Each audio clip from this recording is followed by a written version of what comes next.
If y'all know the sound, sing along. The lyrics on the back. So here I go. Lift every voice and sing till earth and heaven ring with the harmony of liberty. Let our rejoicing rise high as the listening skies. Let it resound loud as the rolling sea. Sing a song full of the faith that the dark past has caused. Sing a song full of the hope that the present has brought. Promise. Facing the rising sun of our new day begun. Let us march on till victory is won. You may be seated. That was beautiful.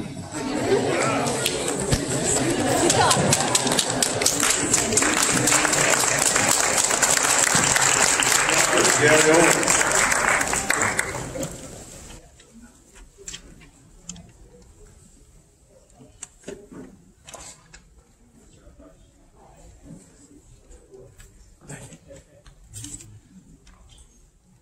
It is indeed a pleasure to be out here. To all of our honored guests, thank you.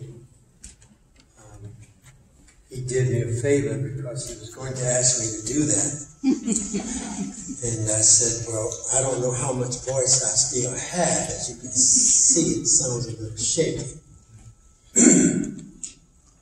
But we come to entreat and to ask for blessings today.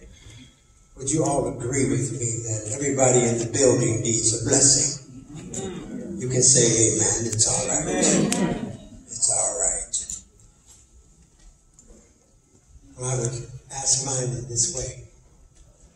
Oh Lord my God, when I in awesome wonder consider all the universe display, I see the stars, I hear the rolling thunder throughout display. This universe He's made. Then sings my soul, my Savior, God, to Thee.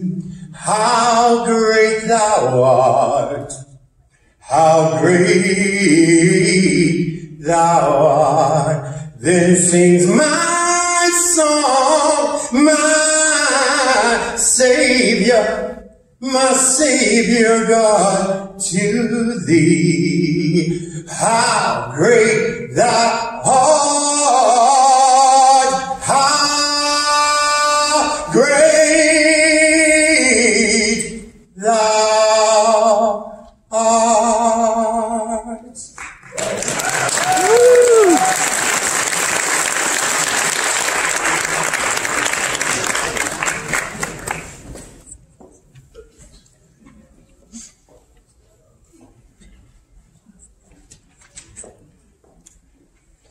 Good evening and welcome to the College of Brockport. My name is Heidemann and I'm honored to serve as president of this great college. I want to welcome our students, our faculty, staff, and our community partners, as well as those joining us from the greater Rochester area. The college has been hosting the MLK Lecture since 1985, a remarkable testament to Brockport's long commitment to equity, diversity, and inclusion. Tonight we are highlighting the legacy of a visionary leader who championed these values. His legacy is shared through the varied voices and experiences brought to our campus by our guest lecturers. And I'm so grateful that my presidential colleague, Dr. Sims, is doing us this honor tonight. As we reflect on Dr. King's legacy, let us also reflect on our college's vision of building meaningful lives and vibrant communities, and our mission. The College of Brockport is an inclusive learning community that inspires excellence through growth, engagement, and transformation. It is fitting to bear this mission in mind as we honor the memory of Dr. King and renew our collective commitment to building a better Brockport. Dr. Douglas Thomas, Associate Professor and Chair of the Department of African and African American Studies, will now introduce our speaker. Thank you.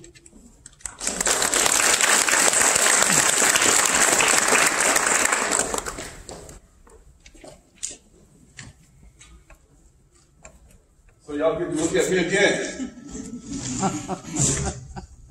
Today a student asked me did I like living here. And I told her no. And I was truthful. But I said this. She said, why are you here? I said, because I love my job. When we were interviewing for a candidate for our position, for one of our open positions, there was a candidate who was up for a job at a larger school that paid more money, but she was holding out to see whether she could hear from this place because we have our own department, African and African American Studies, in one place. And I'm glad for that department. I'm glad for our senior professor, Dr. Jen Mahara, associate professor, Dr. Malcolm Boston, assistant professor, Dr. William Turner Jr., and our adjunct professor, Ms. Karen Pashali. I think she's there somewhere. That's all right. And it's a unit at our school, and it's not the same thing at other places. So we're blessed at the College of Brockport. I'd also like to acknowledge some special guests I invited. Reverend Blue, the pastor. Reverend Clay, Reverend Clay, the pastor of New Bethel, CME Church.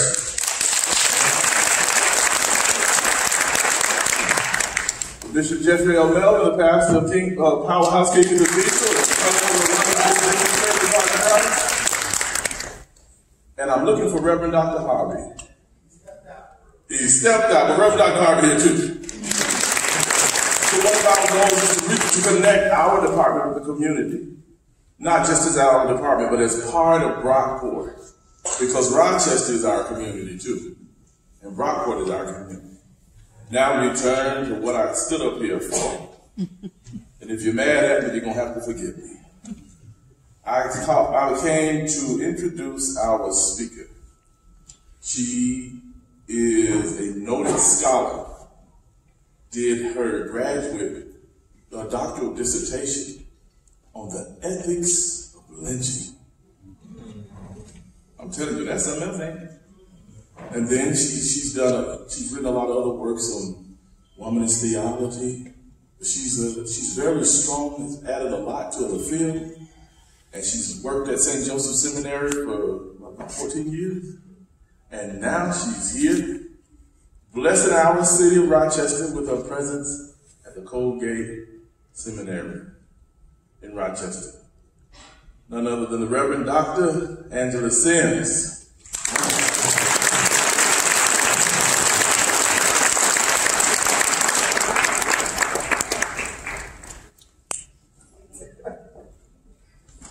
So Dr. Thomas said, I hope I did you justice, but colleagues always know that our work speaks for itself.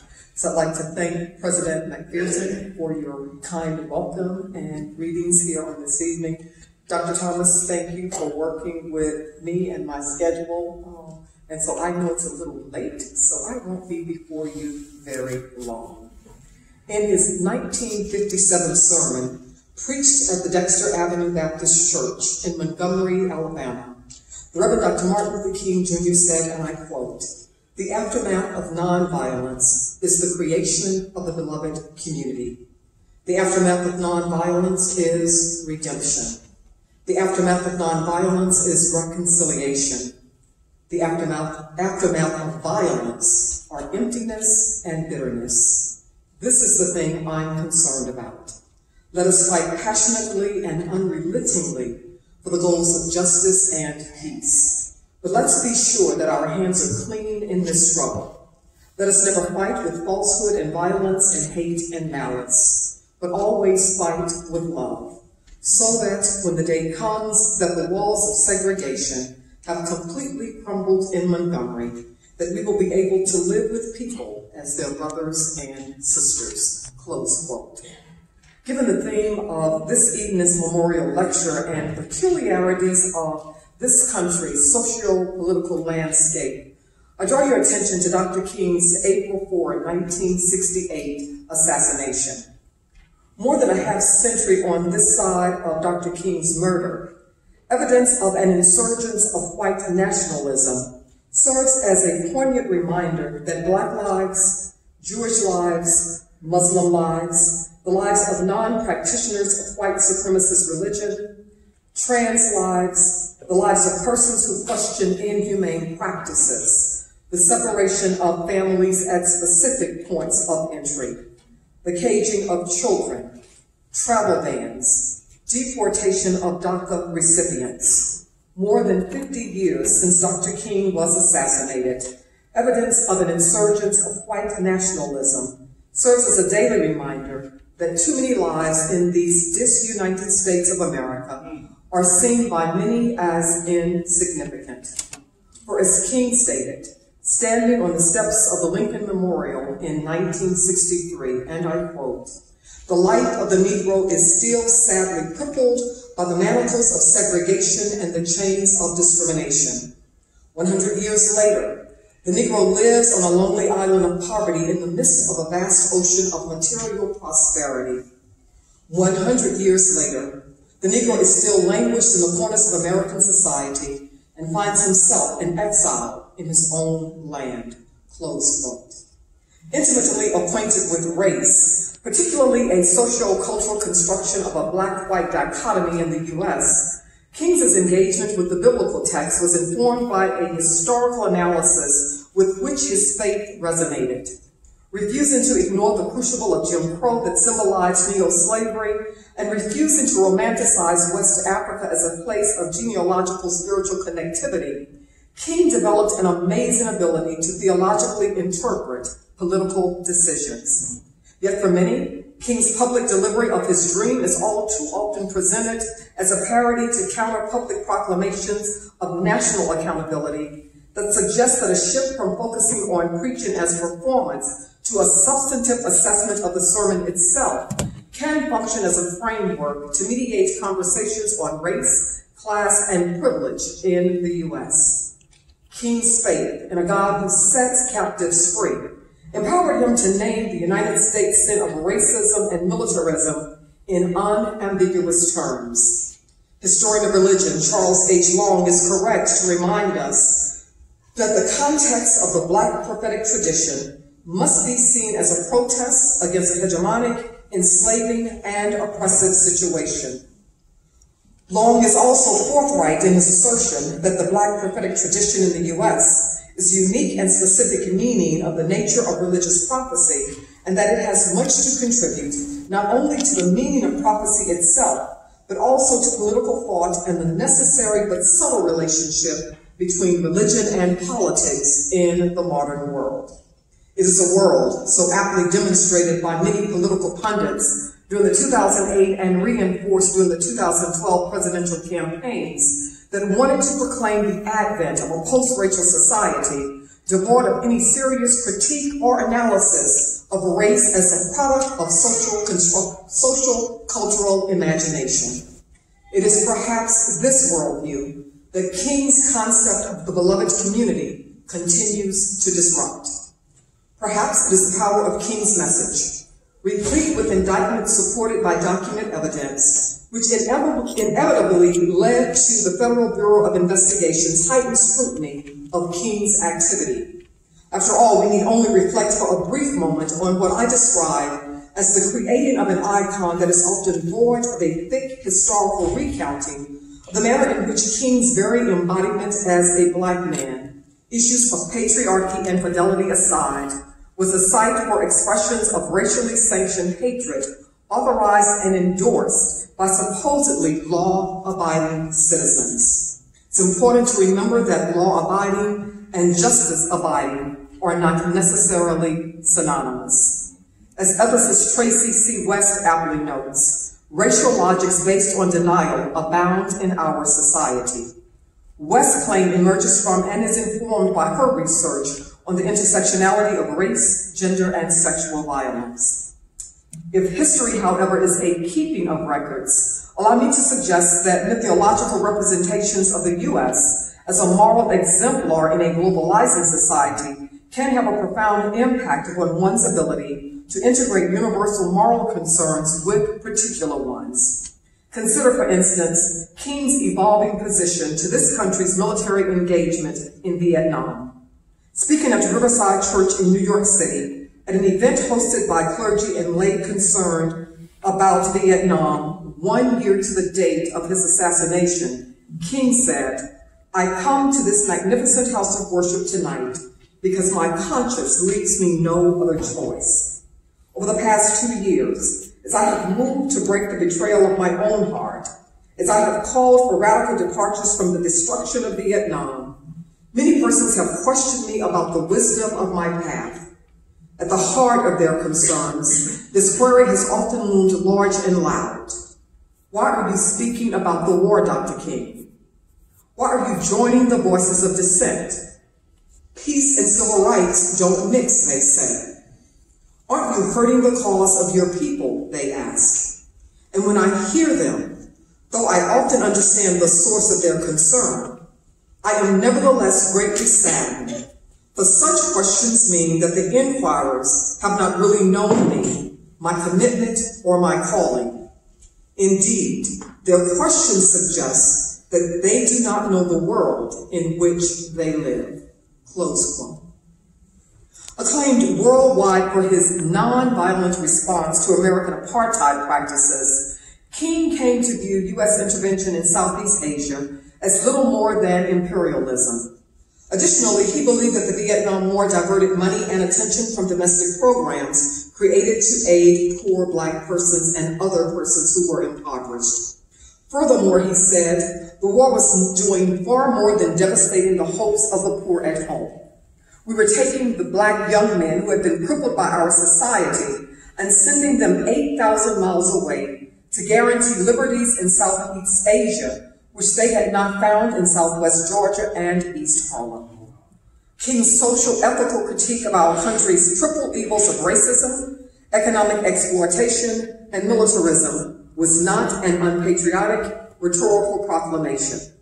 Rather, it was out of an immense sense of moral responsibility, informed by a deep commitment to the gospel and love of country, that King opposed the Vietnam War. King shifted from an integrationist approach that was at least tolerable on many accounts to one that outlined contradictions in democratic claims that many interpreted as unpatriotic. From the beginning of his career, King embraced his prophetic role, attaching it both to his work for racial equality and his broader advocacy of peace and economic justice. With a prophet's eye for seeing local injustices in the light of transcendent truths, King was forced to confront the evil all around him and fight it to the death. In his prophetic ministry, King gave names to what he saw: sin, racism, genocide, doom, cowardice, expediency, and idolatry of nation, militarism, and religious hypocrisy. King dared to dream a world where justice and righteousness would flow freely and exercise the moral courage to critique a nation and call it to account for its injustices. The sound of the drumbeat that galvanized him to action, though muffled, continues to echo not only in the Black church, but also in the world. Living as we do in a world where war is often a preferred recourse to achieve a desired outcome, King invites us to see creative and constructive ways to create and maintain the beloved community. Born out of a deep sense of hope in the midst of a reign of terror, what King offers humanity is an antidote to nihilism. It is a hope shaped in the shadow of lynching trees and other symbols used to incite fear and intimidation. From trees on courthouse lawns, to high-pressure water hoses, to police clubs, to dogs. 51 years on this side of King's assassination, It is imperative that we realize that his social, historical, economic insights are antithetical to a rising oligarchy that seeks to disrupt notions of freedom and human decency. To remember King is an invitation to engage in intersexual, contextual analyses that take seriously the role of symbols in a culture predicated and sustained on violence. The youngest and the third person of African descent to receive the Nobel Peace Prize, King dared to dream that the USA's Bank of Justice is solvent. King dealt with the reality of inequality in a nation that marketed itself in 1964 as the land of the free and the home of the brave, a land where Black people, poor people of all ethnicities, and women were denied basic liberties and were rarely beneficiaries of often undisclosed legacy policies that granted access to a select few, while exacerbating disparities in education, employment, and housing. In 2020, King's words serve as a call to conscience. King's Nobel Peace Prize acceptance speech described vividly the conditions of government-sanctioned violence that Black persons and those who stood in solidarity with them were subjected when they exercised their First Amendment right of speech and collective protests. King, recounting why he and countless others in the United States of America were engaged in a creative battle to end the long night of racial injustice, provided these details. In Birmingham, Alabama, our children, crying out for brotherhood, were answered with fire hoses, snarling dogs, and even death. More than 40 houses of worship in the state of Mississippi alone were bombed or burned because they offered a sanctuary to those who would not accept segregation. In Philadelphia, Mississippi, young people seeking to secure the right to vote were brutalized and murdered. In 2020, one too many children are subjected to racial profiling, and too few parents and concerned adults understand fully the school-to-prison pipeline. Jurisdictions that adopt sanctuary policies do so aware of costs associated when one challenges the injustice of an unjust law. Across the U.S., voter suppression is in full force, with names being purged from records. Incarcerated and formerly incarcerated persons contend daily with issues of permanent disenfranchisement, and one too many people promote the lie that some of our votes don't matter. Know without a doubt that every vote matters, and persons who expend money and energy to spin a different narrative know how important your vote and voice are. Or as Dr. King stated in his Give Us the Ballot speech, and I quote, "All types of conniving methods are still being used to prevent Negroes from becoming registered voters. The denial of this sacred right is a tragic betrayal of the highest mandates of our democratic tradition. And so our most urgent request to the President of the United States and every member of Congress is to give us the right to vote." Close quote. We cannot ignore King's description of the stark reality of 1964 that mirrors, unfortunately, these initial days of 2020. As King noted, debilitating and grinding poverty affects his people and chains them to the lowest rung of the economic ladder. This truth is a clarion reminder to avoid romanticizing exceptionalism and to acknowledge that while some citizens are taxed enough already, a small percentage of persons who are perhaps not taxed enough, with added benefits from tax loopholes, suggested a tendency to focus on an imagined middle class and an elite minority, further obscures the plight of persons who are impoverished and should prompt each of us to review our working definition of justice and equity.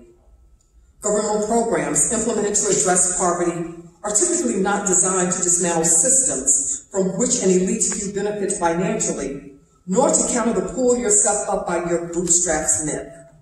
Programmatic mismanagement exacerbates a tendency to shift blame to the very people who are often ill-equipped to navigate bureaucratic systems that objectify and commodify humans. In spite of needed improvements that lend themselves to valuing the human dignity of all persons, Government initiatives in the form of social safety nets can be a positive response to address life-negating conditions of the least of these in a country that self-markets itself as the wealthiest nation in the world. If billions of dollars can be spent on political campaign ads, surely government agencies can partner with faith and community-based organizations to guarantee access to affordable housing and provide quality preventative medical care to all residents, to dispel disparities in public education, and to ensure no community is a food desert. At the same time, adult recipients of TANF and SNAP, for example, are frequently characterized as lazy and increasingly dependent on the federal government for handouts, while children, about 21% of whom live in families with incomes below the federal poverty threshold, are often invisible and thus ignored. This level of blind indifference suggests a literal understanding by some persons who self-identify as Christian of a biblical injunction ascribed to Jesus that you always have the poor with you, but you do not always have me. This non-nuanced, acontextual interpretation refuses to consider an alternative biblical account that is coupled with a mandate that we can show kindness to them whenever we wish. When we consider the plight of persons in a republic that markets itself as a democracy built on and sustained by an oligarchic capitalistic enterprise, how we treat persons who are impoverished is often in stark contrast to entitlements bestowed upon this country's wealthiest citizens. How we treat people who are economically and otherwise disadvantaged matters. For as King so aptly articulated, poverty is one of the most urgent items on the agenda of modern life. Yet if, as King insisted, and I quote, oppressed people cannot remain oppressed forever, close quote, we cannot ignore that the demand for dignity, equality, jobs, and citizenship will not be abandoned or diluted or postponed. King issues a moral call to action that requires us to consider how we appropriate varied points of privilege to confront systemic sins couched in xenophobic rhetoric. A commitment to justice and equity demands that we not ignore vitriol-infused language to invoke fear of the other. Will we, as King so boldly proclaimed in 1964, not flinch, not be cowed, not be afraid to stand on the side of justice? Renewed calls to understand and apply constitutional rights compel me to consider how the plight of persons ensnared, for example, in global human trafficking networks influence my ability to grasp these and other documented facts. How we respond to issues that are sustained by capitalistic enterprise are indicators of our moral compass. Given King's generational ties to the Black church tradition, allow me to suggest, though I have no evidence to support this claim, and so if the preachers in the house will forgive my eisegesis for just a minute, that when King delivered his Nobel Peace Prize acceptance speech, I imagine the chorus of the spiritual, I shall not be moved, reverberated in his soul. The refrain, I shall not be moved. I shall not be moved. Just like a tree that's planted by the waters, Lord, I shall not be moved. This refrain illustrates King's audacious faith. Resolute in his commitment to confront evil with a theologically informed human rights agenda, King was adamant that there is nothing new about poverty. With the audacity to imagine a beloved community, King's sense of audacious faith would not allow him to accept, and I quote, despair as the final response to the ambiguities of history, close quote. Audacious faith requires a type of sight that can imagine things as they should be and not as they are, so that women, for instance, will not be subjected to draconian attempts to subvert reproductive rights. As King made clear, audacious faith rejects the idea that, and I quote, the view that mankind is so tragically bound to the starless midnight of racism and war that the bright daybreak of peace and brotherhood can never become a reality, close quote. With unrestrained imagination, audacious faith beckons us to name unambiguously evil cloaked in political rhetoric. Creating and maintaining the beloved community demands an accurate interpretation of calls to make America great again, so that we do not unconsciously succumb to dehumanizing practices. When we consider an anti-intellectual sentiment present in all sectors of society, creating and maintaining the beloved community demands that we remember that approximately 150 years ago, it was illegal for persons of African descent to read and write in the U.S. By contrast, King had, and I quote, the audacity to believe peoples everywhere can have 3 meals a day for their bodies, education and culture for their minds, and dignity, equality, and freedom for their spirits, close quote. Creating and maintaining the beloved community must draw attention to de facto segregation that results in a rampant form of educational genocide that leaves more than one child too ill prepared to engage in public life or contribute in meaningful ways to the common good. Creating and maintaining the beloved community demands that we not envision higher education as an elite privilege, but rather as an avenue by which many are granted access to dream a world where their ideas are essential to influencing decisions that affect the well-being of the world's population. Creating and maintaining the beloved community is a timely reminder, as King remarked, and I quote, that in the final analysis, the rich must not ignore the poor, because both rich and poor are tied in a single garment of destiny, close quote. This suggests that careful attention must be given to the manner in which moral issues are depicted in the media. At the same time, creating and maintaining the beloved community is coupled with the responsibility to hone one's own ability to discern undisclosed motives and, in so doing, to identify strategies that lend themselves to fostering spaces where the super-rich might indeed be able to acknowledge the full humanity of impoverished persons.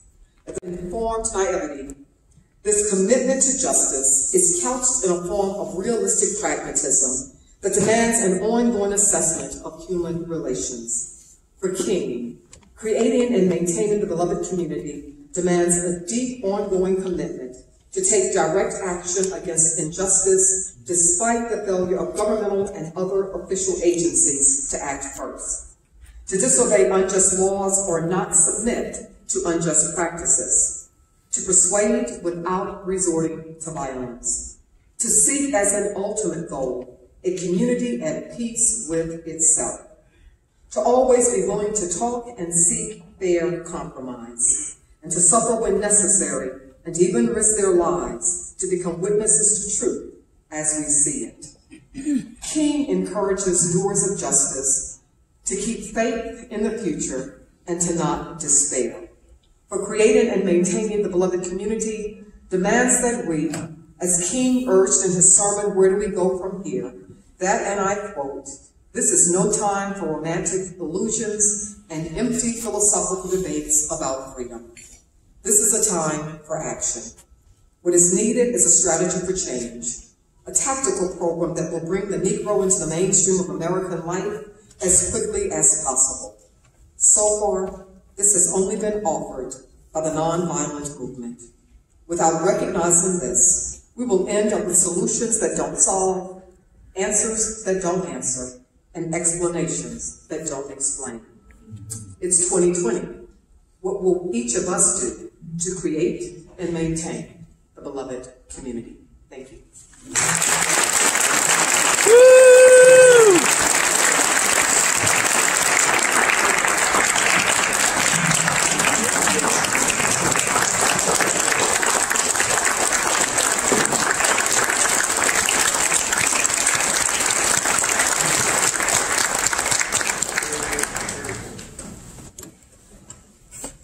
Thank you, Dr. Sims.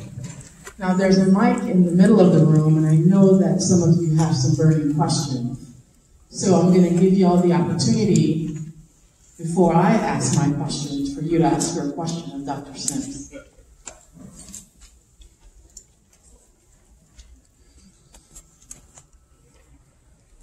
No brave souls.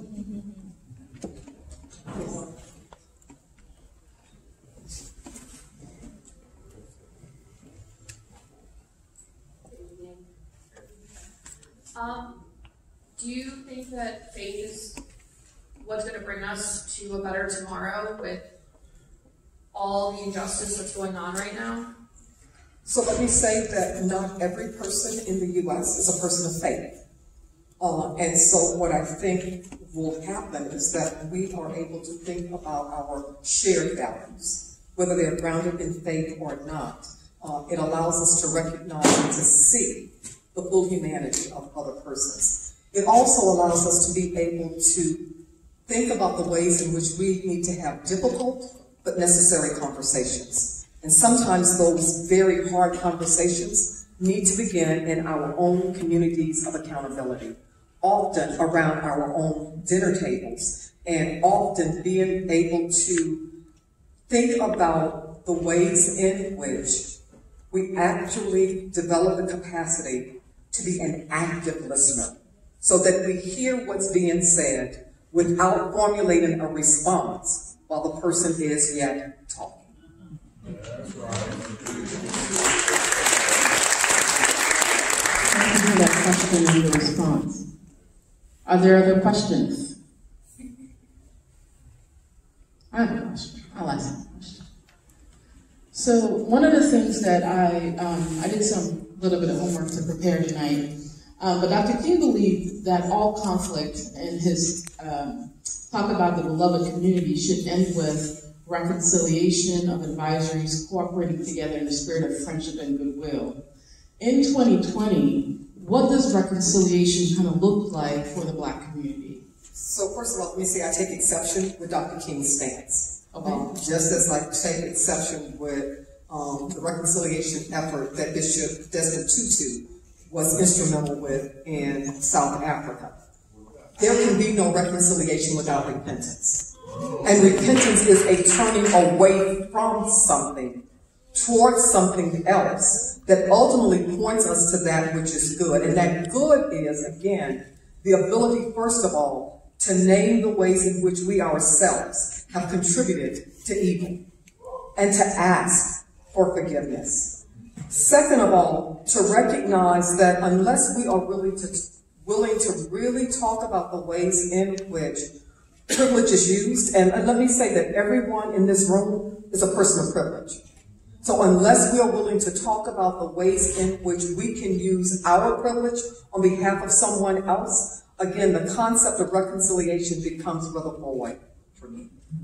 Oh, powerful. Thank you.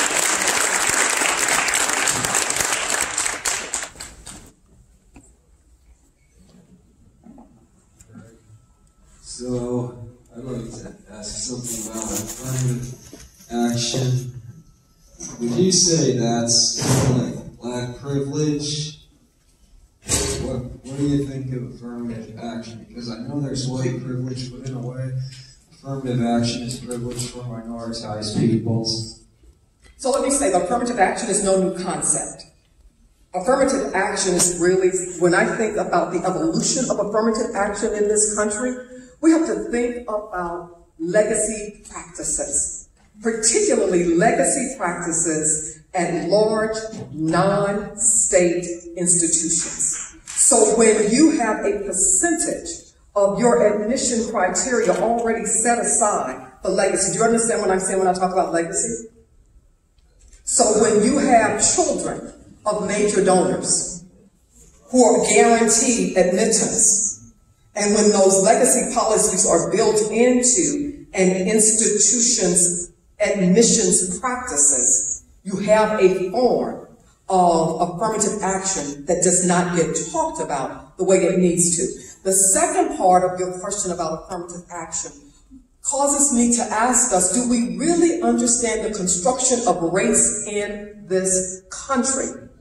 When you have a country that has been built on blood, sweat, and tears, not only of Black persons, but I also trace my heritage to my maternal grandmother, who was a non-registered Mississippi Choctaw woman. And so we have to talk about the Trail of Tears. So when we think about the fact that here in the U.S., this is occupied territory, and you think about this region of New York, right, with a deep history of first world peoples. When we talk about the folk who were not granted access to read and write, to suggest that affirmative action is a form of Black privilege or minoritized privilege suggests that we truly need to really think about the construction and the performance of race. We talk a lot about the construction of race in this country, but we don't talk a lot about the performance of race and the performance particularly of whiteness in this country. Thank you for your question, and we can have a roundtable discussion on that topic. Thank you.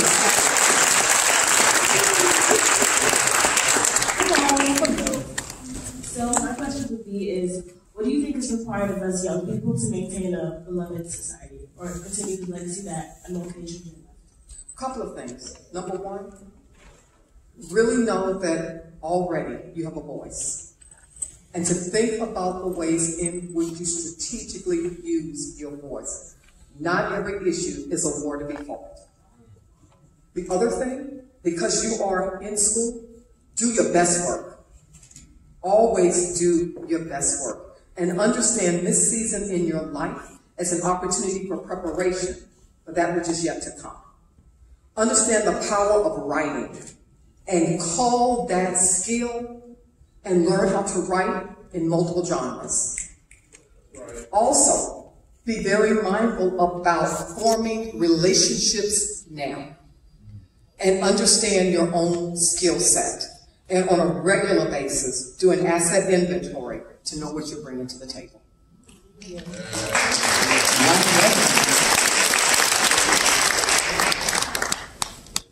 Thanks for coming. I'm not sure if you are aware of the current state of things here at Rockport. However, our very own college is struggling with diversity and inclusion for persons of color, both with students and faculty. What piece of advice would you give for students of color who are struggling with the issues that we're facing today concerning race, institutional racism, and discriminatory practices? A couple of things. So number one, let me say that I have read articles in the newspaper. My colleague, your president, and I had a conversation. And I am always mindful that there are multiple sides of every issue. And when it comes to institutional racism, understand that that is systemic. And that what's really required in most instances, again, I go back to this notion of knowing how to come to the table and sit down. And sometimes it means not having outside distractions, because not everyone will understand the dynamics of what's going on in any one particular community. But also to understand the ways in which students are advocates. And so working with administration, working with faculty, working with student leaders, and thinking about the ways in which you keep those issues before you. But at the same time, when you're keeping the issues before you, I like to do an exercise. When my kids were young, I like to do an exercise, and my husband's in the audience. Sometimes we can focus so much on that which is wrong that we lose sight of that which might be working. And it's not to suggest that you ignore that which is wrong, but that you learn how to hold what's working and what's not working in tension with each other. And that as you hold those concepts in tension with each other, it's quite possible that a solution will emerge that will allow you to move one step closer to addressing issues of inclusivity, to addressing issues of racism, and to addressing a plethora of other issues.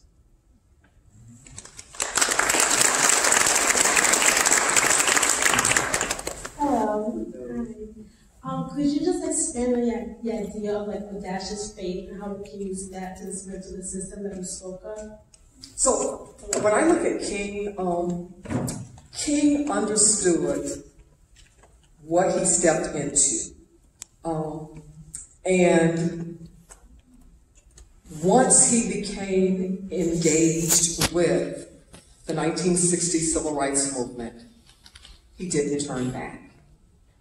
Audacious faith requires us to sometimes make some sacrifices that others may never understand, that others might not support, and that others might even attempt to sabotage. But King continued to move forward. He moved forward in all of his flaws and all of his idiosyncrasies, but he understood that the work that he was doing for justice was larger than himself. Thank you. You're welcome. I am back. So to ask a question, I do have to say what my major and minor is. I'm a communication major with a minor in age studies, and I want to help the older population talk to their younger doctors. But as I'm talking to my professors about this, I realize that there is still inherent racism with the older population, especially to their younger doctors, or their maybe not exclusively skin color but religion. How do I, as not a person of color and not anything, I'm not oppressed, but I want to help. I want to help, and I don't know how. Start by helping persons in your community who may hold deep racist sentiments. Help them to unpack why they're holding on to certain things.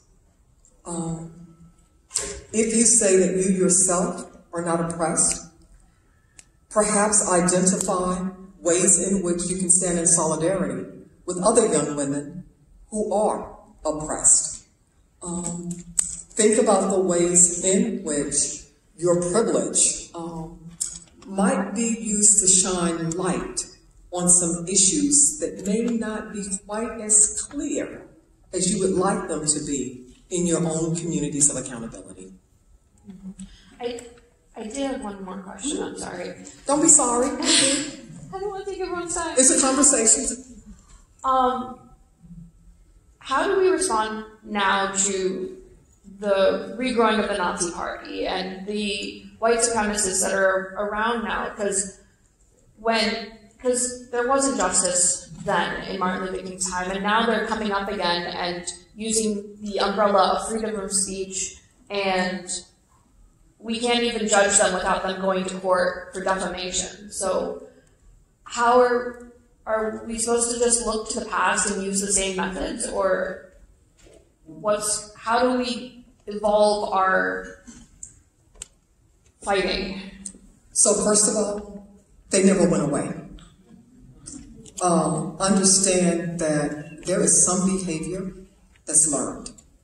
And so just as my research engages with African American elders who came of age during a terror of lynching, my colleague Alex McCulloch at Loyola New Orleans also does oral history attempts to do oral histories with white elders who would have been the contemporaries of the blacks who were part of my study. And so you have to always remember, when you look at the photos of lynching, there are children around those lynching trees. And so those were sacred places for them. And they learned that hatred. And some of that hatred has been generationally passed on. There's a book that I would encourage you to read. It's called Blood at the Roots. And it's about a Georgia town and its generational practices of hatred. As far as what you can do, register to vote and vote in every single election at every single level. And don't meet hate with hate, but also speak truth. Thank you. You're welcome.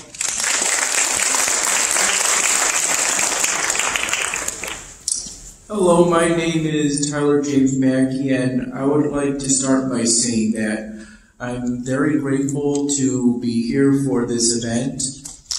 I was moved by this lecture in the theme of Martin Luther King because he helped move millions of people out of oppression. So for my first question, I would like to ask, is it okay that I filmed this lecture? Because I believe that it's important that it be shared to others so that it may resonate with others and try to move more out of oppression. I wish that you had asked first, but since you've already recorded, please feel free to post. Oh, sorry. Sorry about that. Also, what is the best way we can teach others that race is merely an artificial concept? So first of all, when we think about race as a social construction, I'm often reminded that when we think about legal definitions, if we look in Black's Law Dictionary, there's a definition of black. There's no definition of white. If I do a Google search on black deviant behavior, there's a plethora of articles that come up. If I do that same Google search on white deviant behavior, little to nothing comes up. And so perhaps we start by thinking about the ways in which we understand ourselves. Let me say I'm always disturbed when people tell me they don't see color, because that means they don't see me. I want to be seen. And so it's to start by saying, what are the ways in which we need to be a little bit more deliberate in not using whiteness as the standard to which others should ascribe?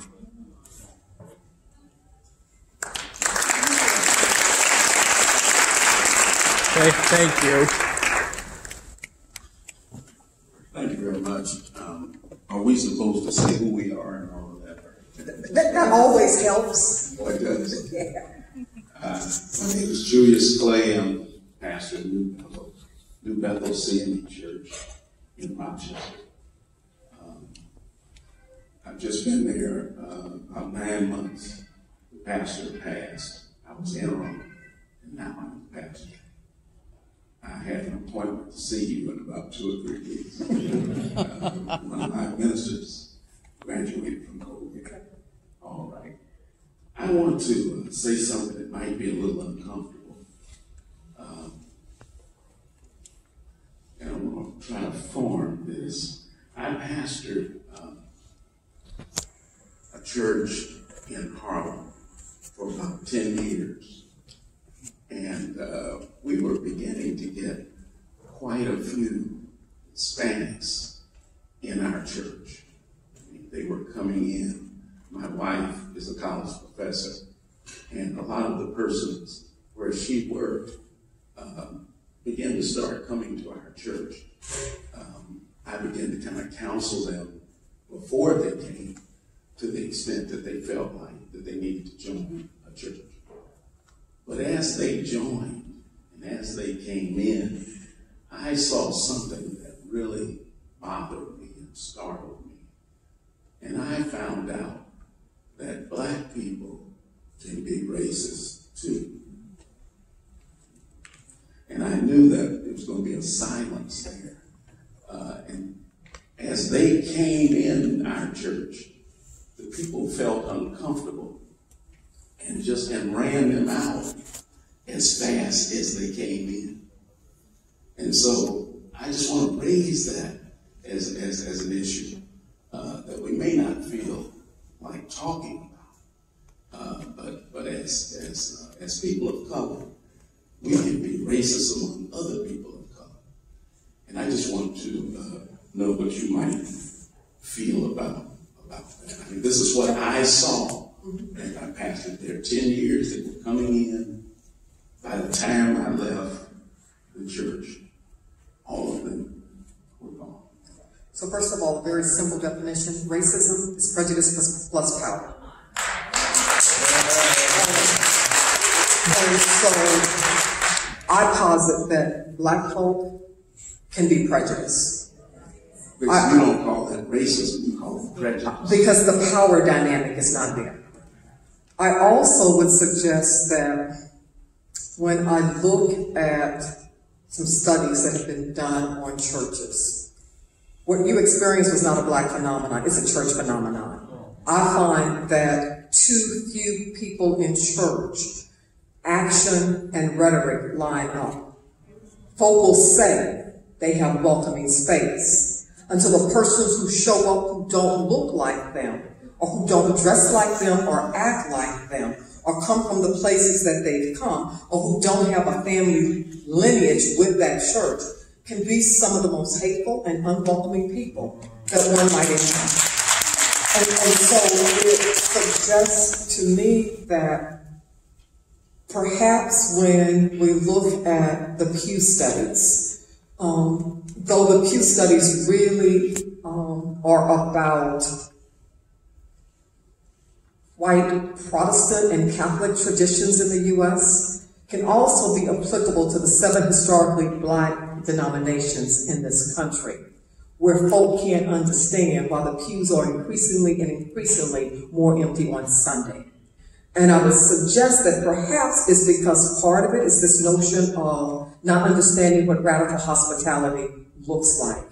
But number 2, not being willing to go outside of their own comfort zone in order to be able to understand what it is that motivates young people, a growing percentage of whom understand, and I'll borrow the mantra from my daughter's high school, that the only thing you keep is what you give away. So you've got increasingly a group of young folk who have been introduced to service learning, and they are deeply engaged and involved in the communities where they live.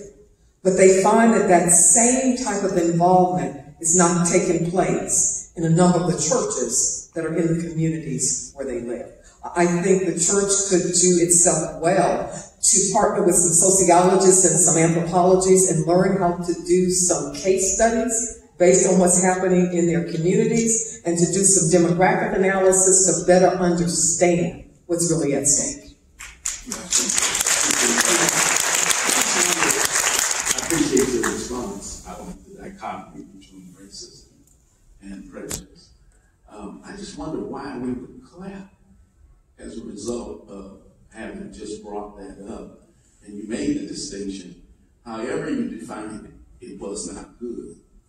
And so I just wonder, what would make a person clap over the fact that the church could not be receptive to other persons besides their own?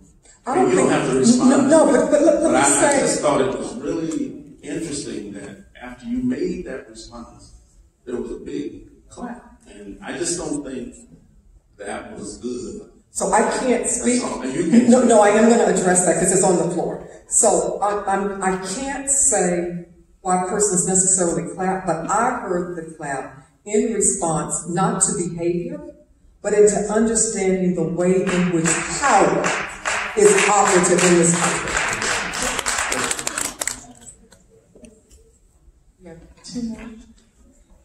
Hi, I'm back again. I'm Lacey, by the way. Okay, so my question is in regard to what happened when we came back to school. I'm not sure if you're aware of it. Our chief diversity officer got separated, and because of that, a town hall meeting was held here in the ballroom. And a couple of alumni came up to the school, and they were like, "This is not the first time this has happened at Brownport."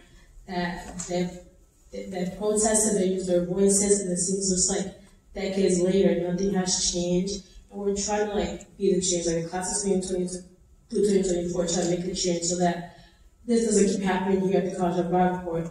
So we know that we've used our voices, we're doing all that we can, and nothing is working. We're not getting answers, we're not getting action, we're not getting changes. What do you suggest we do? What methods do you recommend us to use? So first of all, I am very cautious about addressing personnel issues. As the president of an institution, I am often mindful that public realities don't align with private realities, and that there are times when I can never speak to a decision that I've made, and that I have to live with all of the public repercussions of my decisions. What I will say, as I said to one of your colleagues earlier, continue to bring your concerns before administration, before the faculty, and think about the ways in which student leaders are being shaped and formed as well. Because one day, you may find yourself in a position having to make a very difficult decision and not being able, for a number of reasons, to justify your action to the public. And also think about the ways in which your professors, perhaps, in your coursework can help you shape some of those deeper questions. And don't be afraid to have impromptu conversations with administrators. I'm sure, given, 400 acres here? So I'm sure that there are numerous opportunities on any given week to have an impromptu encounter with a senior exec, with a mid-level administrator, with a tenured faculty member, with a non-tenured faculty member, etc. Take advantage of those impromptu moments. Thank you. You're welcome. You have a final question? The young man in front of me just ran to the bathroom, so I got bumped up the line. I'm a faculty member here. I'm in the history department. My area is Latin American and Caribbean history. And listening to you, I'm thinking a lot about my reading in liberation theology and the connections between that and Black theology here in the United States. My question is about the concept of the beloved community.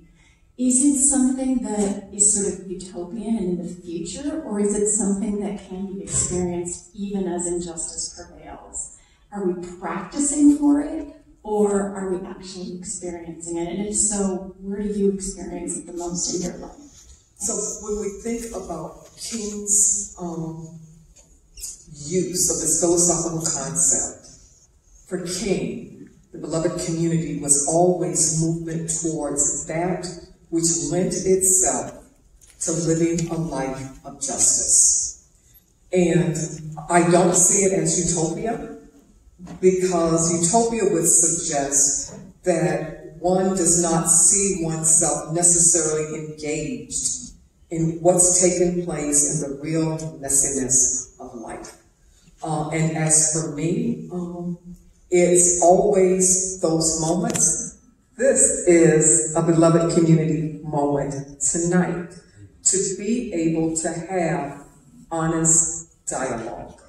And again, it's recognizing, as one of my mentors said, that I have to be mindful that every day I'm going to make some compromises. But at the end of the day, before I lay my head down, I should be able to say to myself, I didn't foreclose on my soul. Thank